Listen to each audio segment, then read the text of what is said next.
Boa noite, pessoal, tudo bom? Mais um Road Talks que se inicia com sucesso, graças a Deus. Eu sou o Ia Khalil, host do podcast, e a gente está aqui por um objetivo, que é ajudar o Hospital Fabiano de Cristo. A gente vai conversar com uma pessoa muito incrível, tem uma história de vida muito bacana, que é a Patrícia. Mas antes, como eu disse, a gente está aqui por um objetivo, que é ajudar o hospital. Aqui embaixinho na sua tela, você está vendo uma chave Pix, que é para você fazer a doação. Todo o dinheiro vai diretamente para o hospital, tá bom? Nós temos 2 QR Codes também, que um é para você fazer doação por cartão de crédito ou cartão de débito. Também é um podcast moderno, a gente aceita Bitcoin como forma de doação, tá bom? Você pode fazer a sua doação aqui. Isso é muito moderno para mim, pelo amor de Deus, me ajuda. Não tem problema. Aqui embaixo na descrição tem o link que já vai direto para o site do hospital e nele você faz a doação. Aceita TED, DOC, cheque. Uma vez me cara, aceita vaca? Vaca também a gente aceita, a gente vende, dá um jeito. Então, doação é com a gente mesmo, tá bom? Eu tô sem grana, tô apertado, não tá dando. Não tem problema, nos ajude. Compartilhe essa live, esse episódio com o maior número de pessoas que você conseguir, família e amigos, que está ajudando a gente de alguma forma, tá bom? Então, vamos começar, que eu tô muito animado. Patrícia, tudo bom? Você tá bem? Tudo bem, e você, Ian? Tudo ótimo, graças a Deus. E aí, Patrícia, como estão as coisas? Me conta um pouquinho sobre você. Quem é a Patrícia, para falar para o pessoal? Bom, as coisas estão bem, né? Apesar das turbulências globais aí que todo mundo tem enfrentado, eu acho que a gente tem que ser positivo. Eu estou sendo positiva como sempre. É um positivo que não chega a ser sem noção, né? Porque tem aquela pessoa que acaba até sendo sem noção. A gente tem noção da realidade, mas sempre positivo, até porque eu acho que tem coisas que fogem da nossa mão, né? Então, se a gente não for positivo, não vai resolver também ser negativo. Então, é isso, estou bem. Contando um pouquinho de mim, né? Hoje eu estou na posição de Country Leader da Philips no Brasil. Fez agora, já está fazendo 4 anos nesta posição, mas vai fazer esse ano, em julho, 10 anos que eu estou na Philips. Então, já é bastante tempo, mas antes disso eu estive por 13 anos na PepsiCo. Então, eu brinco que eu caso com as empresas e eu acho isso legal. Acho que você consegue fazer entregas consistentes quando você fica bastante tempo no mesmo lugar, né? Você ganha credibilidade e você entrega de forma bastante robusta e consistente. Então, eu gosto disso. Sou muito feliz aqui na Philips. Comecei a minha formação, né, a minha base é direito, então é uma coisa até curiosa, né, Ian, que não tem muitos, aliás, eu não conheço nenhum no Brasil CEO que tem background de legal, né, na maioria das vezes eles vêm da área de engenharia, administração, até marketing, né, mas não do legal. Então, eu acho que eu sou um outlier aí, né, que muda um pouco esse cenário, mas eu vejo que isso é uma coisa que futuramente pode ser até uma sugestão, né, e até uma forma de outros advogados verem que isso é possível, e porque a gente tem muitas qualidades enquanto advogado que podem ser aplicadas na gestão de uma empresa, principalmente a nossa facilidade, eu acho, de argumentar, conversar e convencer. Legal. Então, acho que é isso, assim, eu sempre falo, né, que um bom advogado, e advogado de empresa já tem um perfil de conciliador, diferente de um advogado, né, de tribunal, que tem mais um perfil de litígio. Então, para migrar da área de legal para a gestão da empresa, estando dentro da empresa já, né, foi mais fácil, obviamente, do que se alguém que tivesse vindo de fora e até de um escritório, de uma área onde a gente vê mais o litígio do que o acordo. Legal. Então, eu sei que você está curioso aí, quer me fazer perguntas. Bacana. A gente sempre começa pelo começo, Patrícia, porque a gente gosta de conhecer um pouquinho a história de cada pessoa que a gente conversa, né? Hoje você está num cargo de liderança da Philips, você é uma mulher, né? Eu queria entender, assim, o começo, assim, como que tudo começou? Sua paixão pelo direito, você sentia que você já era uma líder nata, você teve que aprender com o tempo, como que surgiu isso? Como que aconteceu? Bom, eu, desde pequena, queria ser advogada. Eu achava muito Legal. bonito, eu achava uma produção elegante, sabe? Que as Legal. pessoas falavam bem, que as pessoas se vestiam bem, então tinha um pouco daquele cenário que a gente vê em filme em filme americano, né? E os tribunais sempre super bonitos. Então eu queria estar naquele ambiente, aquilo me atraía de alguma forma. Inicialmente eu Legal. pensei em ser juíza, mas aí ao longo da faculdade eu acabei me desviando para o mundo empresarial, né? Nunca trabalhei em escritório, então o meu primeiro trabalho foi na Sabesp, eu comecei na Sabesp como estagiária, fiquei lá um tempo, e aí então foi quando eu olhei para o mercado, né? Eu estava já me formando, e aí tinha um processo seletivo na PepsiCo, entrei na PepsiCo, a PepsiCo era um departamento jurídico super pequeno na época, tinham 4 pessoas, e quando eu saí Caramba. de lá, para você ter ideia, tinham 40 pessoas, então Nossa. cresceu muito o departamento Muito. e a empresa em si, né? E aí depois o que aconteceu é que depois de 13 anos lá, eu já tinha passado por todas as áreas do departamento jurídico, né? Eu entrei pela área tributária, depois migrei para a área trabalhista, depois fui para a área de contratos, consumidor, contencioso, criminal. E aí eu falei assim, poxa, será que eu estou sendo bem sucedido aqui por causa da empresa ou por causa de mim? Como é que será que eu sou lá Pera, fora? criminal? Alguém matava com salgadinho? Como assim? Não, mas eu vou te dar um exemplo, né? Por que que a gente tem casos criminais em empresa? Porque às vezes você tem questões tributárias Uhum. que podem virar um caso de sonegação fiscal.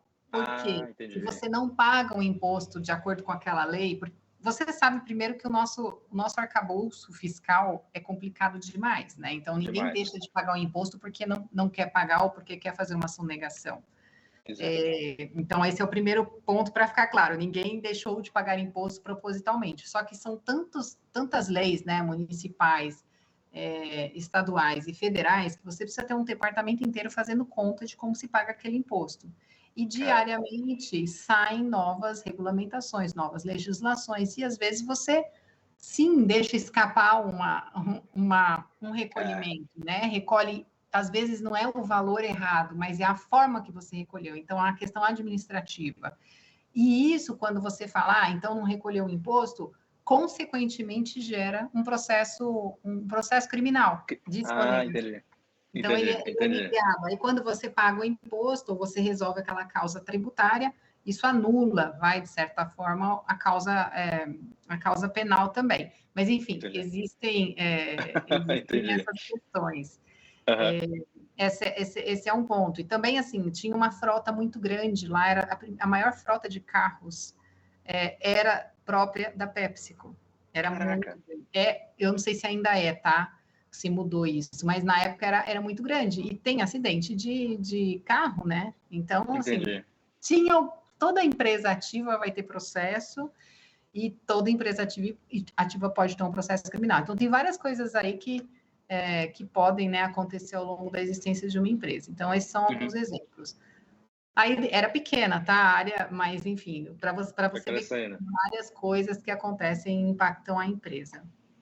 Aí eu peguei e fiquei nessa dúvida. Poxa, como é que será? Será que eu estou sendo bem sucedida aqui, crescendo a minha carreira? Eu já estava lá como gerente sênior, entrei como, né, advogada júnior. Eu falei, será que é por causa de mim ou será que é por causa da empresa? Quero ver como é que é o mundo aí fora. E aí foi quando eu Uhum. olhei para o mercado.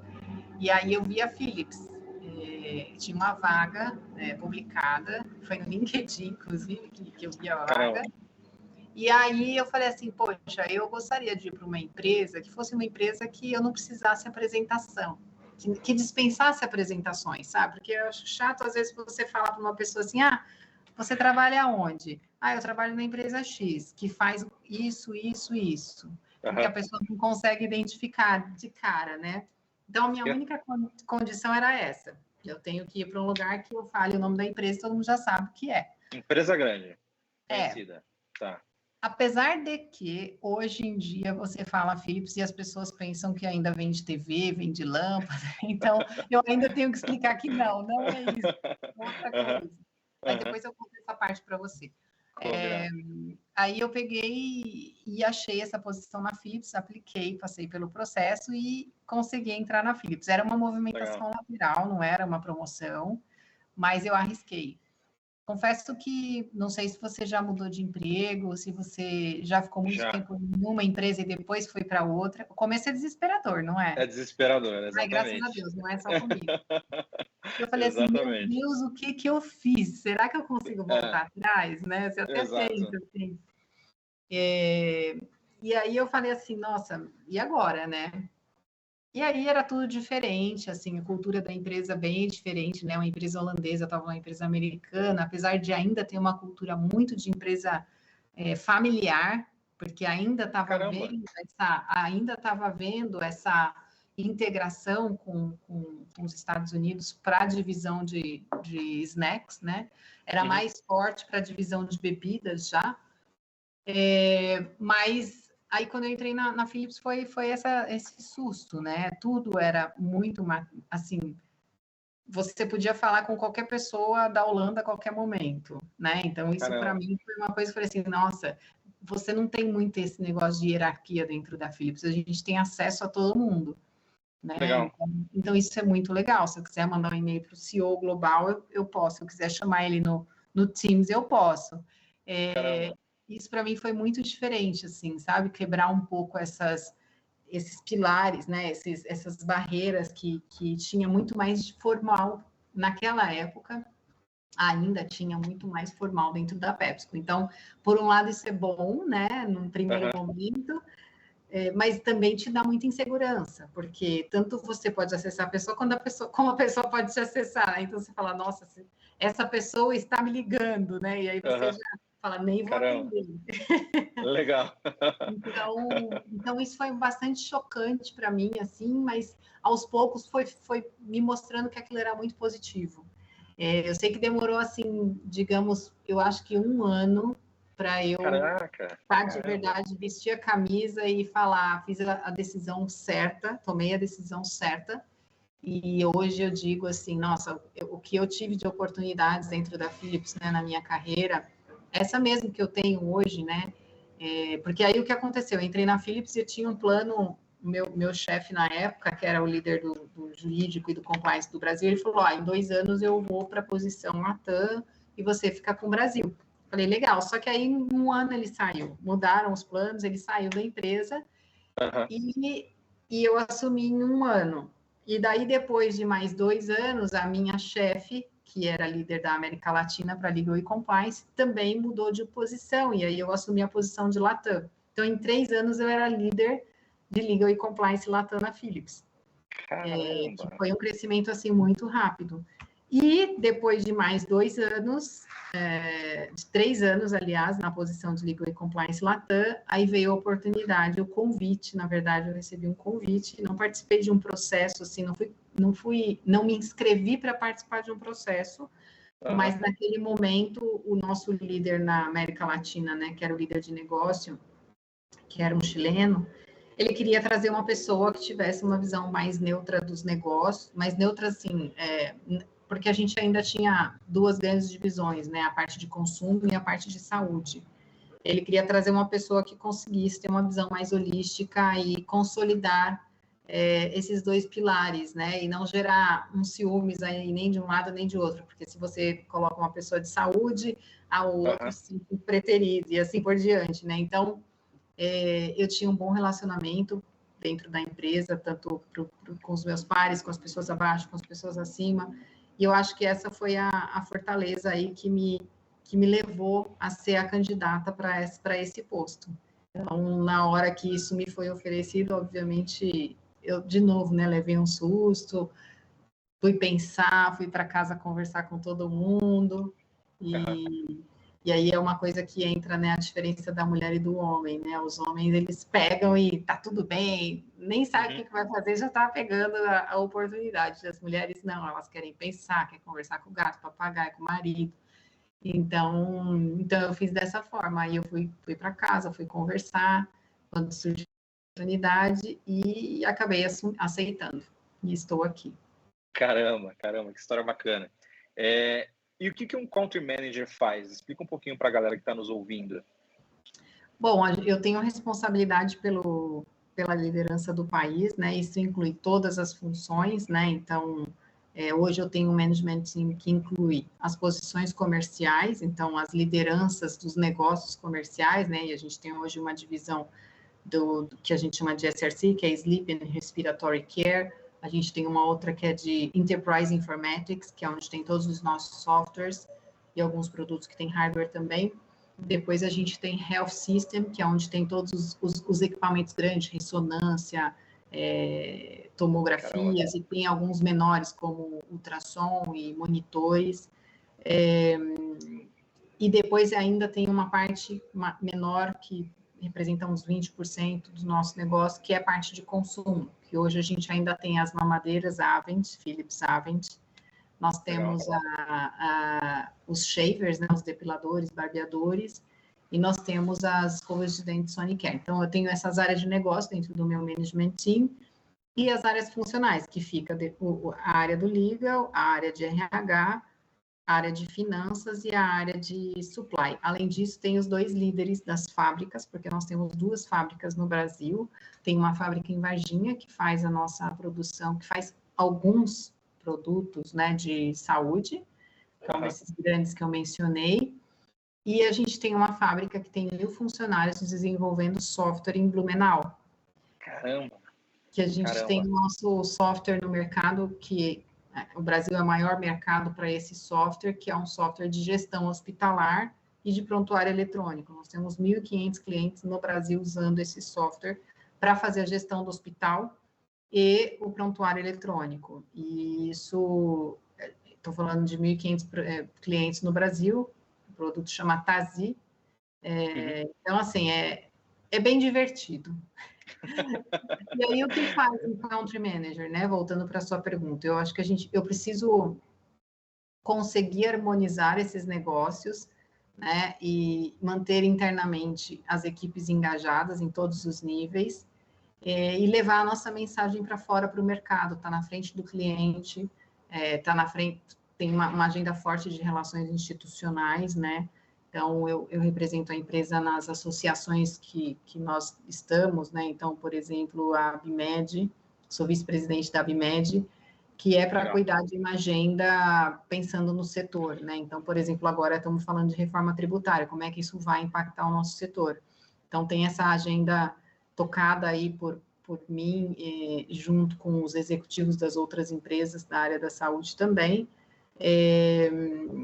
E é isso que eu falei, eu acho que o principal ponto na minha agenda hoje são pessoas, né? Eu olho para as pessoas, a gente tem a diversidade e inclusão alto na agenda, porque isso eu acho que representa a sustentabilidade do negócio, né? Então, sim, tudo que diz respeito à sustentabilidade do negócio tem que estar na agenda de um country manager. Caramba, que legal, que legal. Eu sempre tive essa curiosidade, assim, infelizmente a gente ainda vê poucas mulheres na liderança de grandes empresas, assim. Está mudando, né? A gente fica feliz por isso, mas eu ainda sinto que tem um grande número masculino aí. Você teve dificuldade por ser mulher ou foi super tranquilo para você? Como que foi isso, né? Essa experiência sua? Eu não tive dificuldade pessoalmente, como eu te falei, né? Eu acho que a gente tem um perfil, a mulher tem um perfil diferente de se arriscar menos. Nós nos arriscamos menos e nós somos menos confiantes. Eu falo isso por mim também. Eu tive a tal da síndrome da impostora, né? Que é você achar que não vai dar certo. Mas eu li uma pesquisa da McKinsey recentemente, que eu não li naquela época, mas que fala que 70% dos CEOs não se sentem preparados para o cargo. Então, eu acho que é uma porção bem grande, né? Óbvio que eu estou dentro bem grande. Estava lá dentro dos 70%, mas é que a gente pensa muito, sabe? Eu acho que a mulher pensa muito e se arrisca menos. Então, falta essa coragem, eu acho que talvez para as mulheres estarem mais nas posições de liderança. Quando eu assumi a posição, logo que eu assumi a posição, e aí, de novo, né, eu acho que o nosso papel, estando na liderança, é puxar mais mulheres, né, uma puxa a outra, mas na época eu ofereci uma posição maior para uma outra colega, e ela foi para casa pensar, E aí ela voltou e me disse que não queria, porque ela não queria perder o equilíbrio e ela gostava muito de ser mãe. E aí, na ocasião, eu até me senti mal, porque eu falei assim, poxa, eu também gosto muito de ser mãe. Será que eu sou uma mãe ruim? Então, né? Cheguei em casa, fui fazer uma enquete, perguntar se estava tudo bem com os meus filhos, se eles eram traumatizados. Mas é isso, porque naquela ocasião eu ainda estava há pouco tempo na posição e eu não tinha como mostrar para ela que era possível, né? Você ter equilíbrio e você estar na cadeira de número 1. E aí eu acho que de lá para cá, né, as coisas evoluíram bastante. Eu tenho tentado mostrar muito isso on the job. As mulheres sofreram muito durante a pandemia, né? Porque isso eu estou falando desse cenário, dessa conversa que a gente teve, eu estou te falando de 2019, né? Que foi quando eu assumi a posição, de maio de 2019. Lá não existia pandemia, então não existia tanta flexibilidade como a gente tem hoje. Hoje a gente tem um cenário que todo mundo aceita muito mais o home office, aceita muito mais sair no meio do dia para fazer o supermercado, porque tem que ser naquela hora, ou para buscar o filho na escola, porque depois você vai fazer o catch-up mais cedo ou mais tarde, né? Cada um tem um horário. Então, esse cenário, eu acho, é um benefício talvez que a pandemia tenha deixado para as mulheres pós-pandemia, né? Eu não sei nem se a gente pode já falar pós-pandemia, mas enfim, a gente está num cenário hoje muito mais controlado de pandemia. Então, eu acho que hoje as mulheres elas conseguem voltar ao mercado de trabalho com mais tranquilidade, sabendo que elas também vão ter flexibilidade, desde que elas entreguem, né? Que é isso que eu exijo também das pessoas, né? Eu acho que todo mundo tem direito de descansar, de ter férias, de fazer coisas pessoais durante o dia, desde que você entregue, sabe? Você não tem que ter controle de horário. Durante a pandemia, as mulheres perderam muito o posto de trabalho, né? Foram muito. Eu vi uma pesquisa também, 700 mil postos de trabalho perdidos por mulheres durante a pandemia. E isso porque elas se sentiram sobrecarregadas, né? De repente você não tinha ninguém para te ajudar dentro de casa, porque não podia, porque né, tinha que evitar contato, contaminação. E você continua tendo os filhos também, que estão dentro de casa, porque não tem, estava tendo aula online. E eu tive essa experiência, eu pessoalmente, né? Meus filhos em casa, e meu filho, há 3 anos atrás, né? Quando foi a primeira onda lá, ele não estava acostumado a fazer trabalho online, né? Ninguém estava. E aí a professora também não estava acostumada a dar aula online. Aí eu lembro que eu estava de um lado da mesa sentada e ele do outro. E a professora falava, aperta aqui na tela, aperta ali na tela. E ele não conseguia achar onde era, e aí a professora, eu só escutando, né? A professora assim, pede ajuda para a mamãe. Eu assim, a mamãe não tem reunião, sabe? A própria professora não sabia como lidar com aquilo. Então, muita gente que desistiu, falou, não dá para mim. E agora a gente tem que voltar a trazer essas mulheres. A gente tinha evoluído como país, né, para um número quase lá para os 30% de percentual de mulheres na liderança, em posições, né, de liderança, e isso caiu, não era nem na liderança, desculpa, era em trabalho. E isso caiu na pandemia, acho que voltou para 26%, e aí estou falando de país, né, não de Philips. Então, a gente precisa fazer esse catch-up. Dentro da Philips, a gente tem alguns projetos, né? Algumas coisas que a gente colocou como formas de medir isso. Então, para todas as posições de liderança, a gente tem um plano de sucessão desenhado que tem 3 pessoas e no mínimo uma tem que ser mulher. Quando a gente vai contratar alguém dos finalistas, no mínimo, dos 3 finalistas, no mínimo um tem que ser mulher.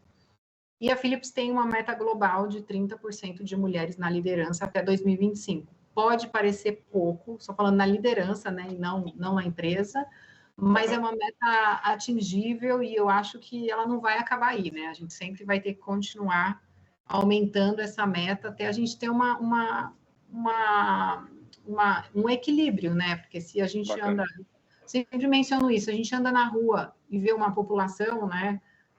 Com diversas cores, raças, origens, e aí você vem para dentro da empresa e você vê outra coisa, né? Parece que você está dentro de uma nave espacial. Enquanto a gente estiver vendo isso, não está certo. Tem alguma coisa para ser feita.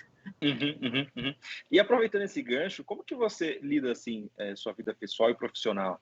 Você trabalha 8 horas por dia e o restante você toma conta da família, vai para academia, descansa um pouco. Como que você faz? Como que você lida com isso, né? Porque deve ser uma sobrecarga muito grande, né? Trabalho o tempo todo, não deve parar em nenhum momento, né? Eu acho que eu encontrei um bom equilíbrio, porque eu coloco as minhas coisas pessoais na agenda também. Então, Ah, legal. se a gente faz isso, a gente se obriga a fazer as coisas pessoais também, né? Então, se eu tenho uma reunião na escola, eu vou colocar na agenda. Eu tenho academia 3 vezes por semana, tá na agenda bloqueado. Caramba. Então eu acho que isso faz você criar uma rotina e criar um limite para você mesmo, né? Eu busco não trabalhar no final de semana, eu busco não trabalhar depois das 19 horas, eu busco estar em casa depois das 19, de verdade, não é olhando o celular toda hora. Tem Uhum. exceções? Tem exceções, mas não é a regra, com certeza. Dá para a gente fazer isso. Você tem que ser organizado também, sabe? Eu acho que se você tem uma agenda e se organiza, você consegue dar conta. Eu acho que a nossa vida é estressante, né? Não dá para você falar assim, mas você é muito estressada.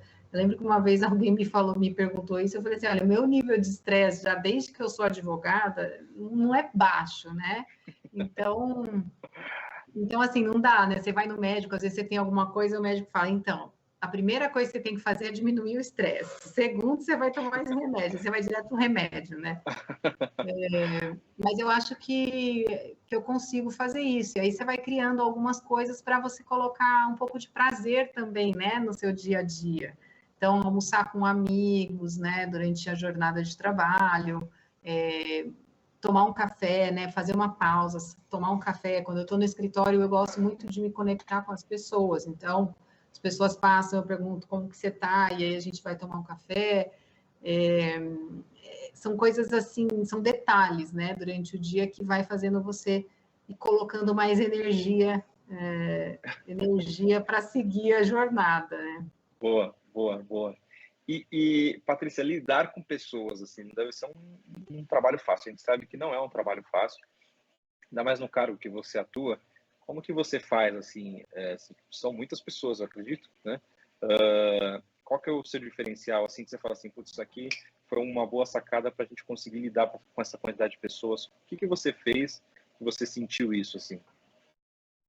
É, é, eu acho assim, eu sempre falo isso também, Tayan, porque essa é uma curiosidade recorrente. Eu acho que para você estar numa posição de liderança, você tem que gostar de pessoas. Não adianta você querer forçar A uma coisa. barra.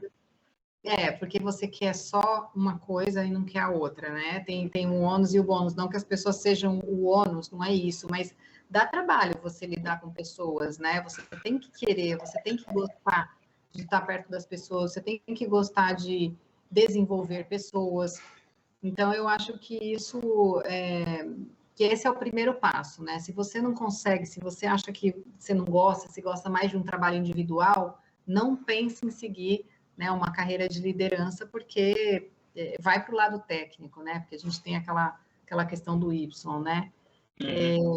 E aí eu tenho que, como são muitas pessoas, eu me conecto com as pessoas, obviamente, né? A gente tem os townhouse, que aí a gente fala com todo o público, a gente tem grupos menores de encontros que a gente faz rodadas de diálogo, como Coffee Corners, que aí a gente coloca um tema específico e chama as pessoas e convida todo mundo para falar, vira um bate-papo. E eu tenho uma outra que é menor ainda, que aí é geralmente um grupo de 10, 15 pessoas, que chama Diálogo Aberto, que são as pessoas que se inscrevem para tomar um café da manhã comigo. Caramba. E com outros membros do meu time também, né? Porque eu acho que os outros também precisam estar conectados, até para dissolver um pouco esse peso de mim, né? Então, Uhum. a gente faz esse diálogo aberto, e aí eu falo um pouco da minha carreira, eu falo um pouco da minha vida pessoal, eu falo como eu equilibro, e aí as pessoas se sentem super à vontade de fazer perguntas, de contar suas próprias histórias. Eu pergunto se elas se sentem bem trabalhando na Philips, se elas não se sentem bem, e eu peço para que elas falem a verdade, né? Porque às vezes é difícil você falar na frente, né, do líder, então, eu não gosto disso, eu não gosto daquilo. Eu falo assim, gente, se vocês não quiserem falar aqui, me manda depois uma mensagem, né? E a porta está aberta, quando vocês quiserem conversar, a gente conversa, porque a pior coisa é eu não saber o que está acontecendo e as coisas estarem acontecendo, não dá para estar em todos os lugares, vocês têm que ser os meus olhos dentro da empresa e também é legal que nesses momentos, né, de interação, às vezes você percebe que uma pessoa não está tão bem. E aí é o momento de você criar a conexão, de você se aproximar. Porque não dá para você fazer um projeto de aproximação, né? Um projeto que você desenvolve pessoas se você não conhece cada uma delas no detalhe. E isso é o mais difícil de fazer. Às vezes tem uma coisa que engaja uma funcionária, mas não engaja outra, e vice-versa. Então, entender esse detalhe é bastante difícil e você tem que estar perto, né? Talvez eu não consiga fazer isso com 100% da população, mas com um bom número eu consigo. Que bacana, bacana. Patrícia, falando um pouquinho da Philips, né? Você comentou que quando vem Philips na minha cabeça, realmente vem eletrodomésticos ou também lâmpadas, aí sabia, né? Viu? Como que vocês estão atuando agora, né? Que já aconteceu em um hospital e vi uma máquina gigante e escrito lá Philips. Falei, caraca, eles fazem isso, eu não sabia. E como que é isso? Assim, o que a Philips hoje faz mesmo? Qual que é o core business dela? E qual que é o objetivo para os próximos anos, né? Tá, vamos lá então. Bom, a Philips é uma empresa de 130 anos, né? Uma multinacional holandesa. Então, ela é uma, não sei se nem bisavó ou tataravó já, né? Se você for pensar em 130 anos. Mas é uma empresa marcada pela transformação e pela inovação. Então, muitas coisas que estão no mercado aí, tecnologia que foram desenvolvidas pela Philips. Inicialmente era principalmente um negócio de lâmpadas, e daí foram surgindo vários outros, né? Semicondutores, que são coisas que têm uma demanda gigante hoje mundialmente. A Philips, ela fazia semicondutor, TV, áudio e vídeo, lâmpadas, né, como eu disse, e sempre fez também produtos para a saúde, só que o produtos para a saúde era pequeno dentro do negócio de consumo, né? E aí isso se inverteu. Então, há mais ou menos uns 15 anos atrás, a Philips olhou para o futuro, porque tinha um portfólio muito diversificado de produtos, e a Philips olhou para o futuro e falou assim, olha, o que vai fazer sentido para a gente aplicar o nosso conhecimento, a nossa pesquisa e desenvolvimento, e que vai fazer a diferença para o mundo. E aí a Philips olhou para o mercado e viu que tinham duas coisas que seriam importantes, né? Que é a energia, mercado de energia, né? E não de lâmpadas, mas de energia, e o mercado de saúde. Por que o mercado de saúde, né? Porque cada vez a gente está vendo que a população está crescendo, a população quer crescer com saúde, né? Quer ficar ativa por muito mais tempo,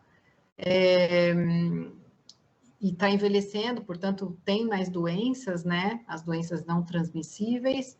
E aí a Philips viu aí uma forma de realmente aportar com o seu conhecimento em tecnologia. A partir desse momento, né, isso foi há 15 anos atrás, mais ou menos, a Philips, então, começou a fazer a venda de todos os outros negócios que não tinham relação com a área de saúde diretamente. E aí ela começou vendendo primeiro, a grande venda foi um negócio de TV. Hoje a gente tem, por isso que você vê até hoje, todos esses produtos com a marca Philips, a gente tem uma licença de marca. Então, todas essas empresas que adquiriram essa produção, elas pagam royalties hoje para a gente para usar a marca Philips. E tem ali, obviamente, um nível de qualidade que é aprovado pela Philips. Então, começou por TV, foi lá em 2012 que Philips vendeu TV. Começou antes o projeto, esse é um projeto que dura 2 anos. Globalmente vendeu TV, depois a gente vendeu áudio e vídeo, depois a gente vendeu lâmpadas. E agora, por último, em 2021, nós vendemos a divisão de Valita, que são os eletrodomésticos, né? Caramba, caramba! os eletros de cozinha. E aí, o que a gente fez durante este tempo, né? Durante este tempo, a Philips não deixou, primeiro, de crescer organicamente, porque nós continuamos investindo em R&D na casa de 2 bilhões de euros por ano nos últimos anos, mas sempre focado nos produtos de saúde. E, além disso, ao longo dos anos, nós compramos diversas empresas também focadas na área de saúde, principalmente softwares. Então, por exemplo, o Tazi, que eu mencionei para você, foi uma aquisição, né, da Philips de software. Então, a nossa última venda foi o negócio de Valita, que foi Legal. em 2021. E o que é legal falar dessa história é que, assim, tudo que a gente vendeu, a gente comprou na área de saúde. Então, nessa mesma jornada, enquanto a gente estava se desfazendo desses negócios de consumo, nós estávamos adquirindo negócios de saúde, principalmente na área de softwares. Então, o próprio Tazi, que eu mencionei aqui no começo para vocês, Carestream, que são as imagens que você vê no laboratório, quando você vai ao laboratório.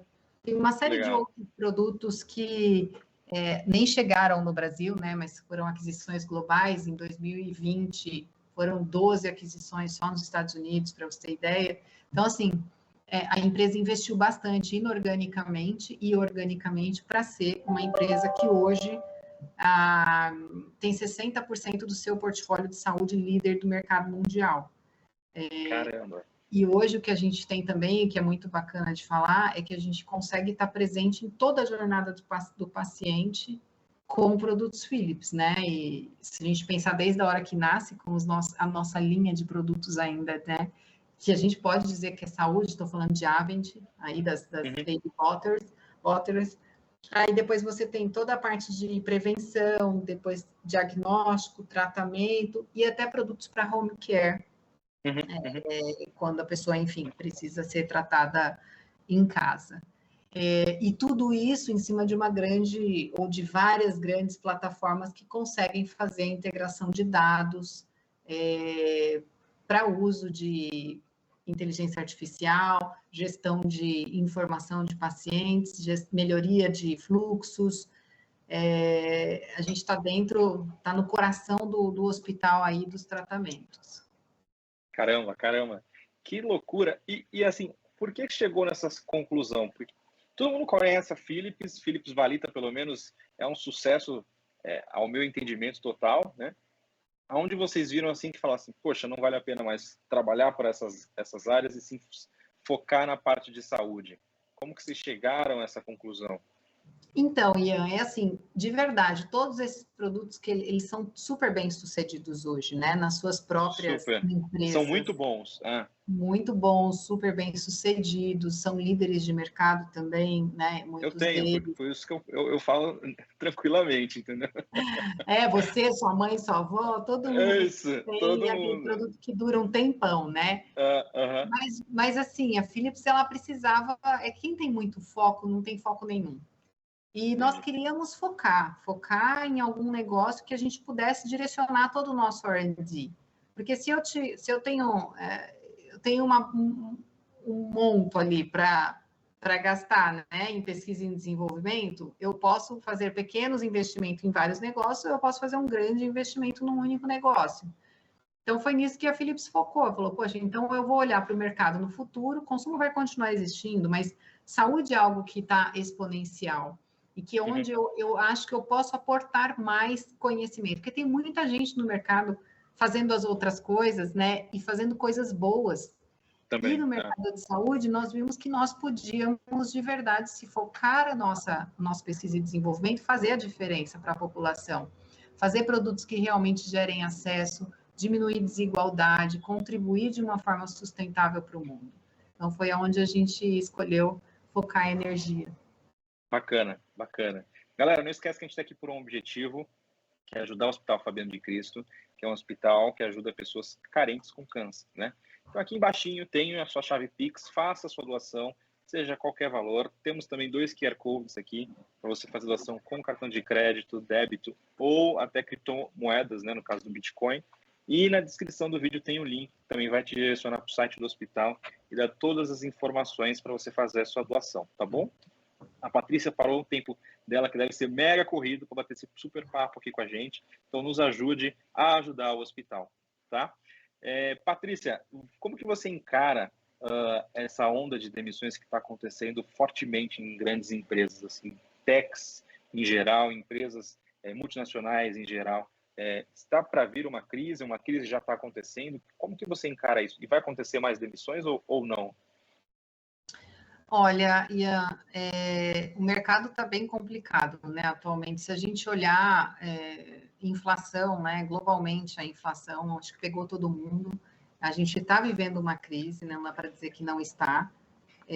Tivemos Covid, pós-Covid, guerra, e tudo isso afetou na cadeia de distribuição, e isso fez com que todo mundo tivesse que buscar outras alternativas, além de China, que ficou fechada por muito tempo, e isso fez com que a inflação subisse demais. E muitas empresas, né, principalmente as techs, elas investiram muito e aumentaram muito o número de pessoas durante a pandemia, justamente porque fomos todos para o online, né? Tudo virou online. E aí, depois, quando você volta também para um pouco do físico, né? Juntado com a questão da crise toda que se enfrenta hoje, tinha muita empresa que acabou inflando um pouco e agora precisa voltar ao patamar pré-pandemia. Então, acho que é um pouco desse cenário que a gente está enfrentando, né? Eu acho que é uma situação que eu espero que desse ano para frente melhore, né? Eu acho que 2023 é um ano difícil, todo mundo está achando isso, mas eu espero que 2024 isso já comece a melhorar. O que eu vejo de positivo para o Brasil, né?